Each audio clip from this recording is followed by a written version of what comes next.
So it's Blob on Sarge, Blob Vitruvian main. Are you just asking me in between the thing when I told you it was Blob? Blob was on my Team Wars team for, I don't know, 3 Team Wars in a row, so I'm quite biased. I don't know who Glass is, but they've made it this far, so good luck to them. That's awesome, yeah. Team Wars was like such a hoot, right? Team Wars is the best. Yeah. Yeah, so this is it's a cool opening. Obelisk makes you think about positioning pretty differently. And honestly, I don't even know where the best place is to, to put your obelisk. Yeah, I default to this spot, but I don't know for sure. I think it's the most popular, yeah. This is pretty bold Iraqi, but in general, Vanar I think should be favored in this matchup. Just Chromatic Cold is such a beating against everything that Vitruvian's doing. Yeah, for sure. If only you could run 6 chromatic cards. I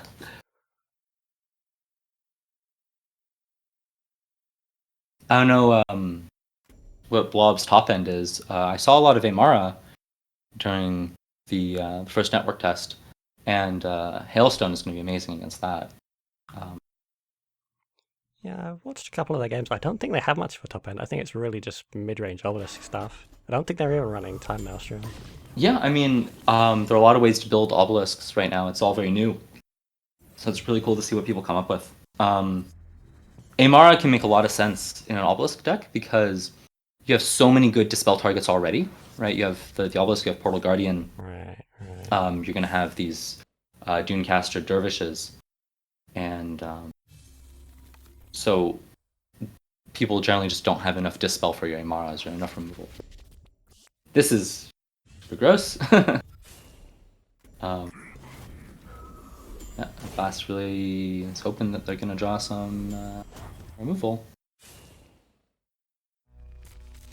Yeah, desperate needs, otherwise it's going to be a short game. Nice playing around Dancing Blades.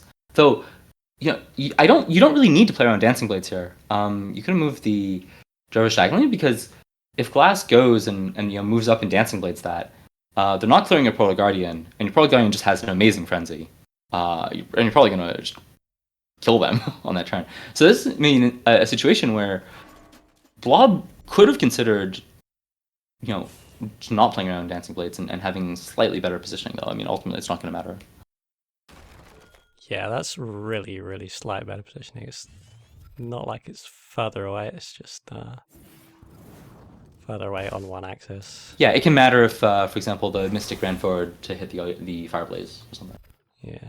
And here, Bone Swarm, again, not a card that, I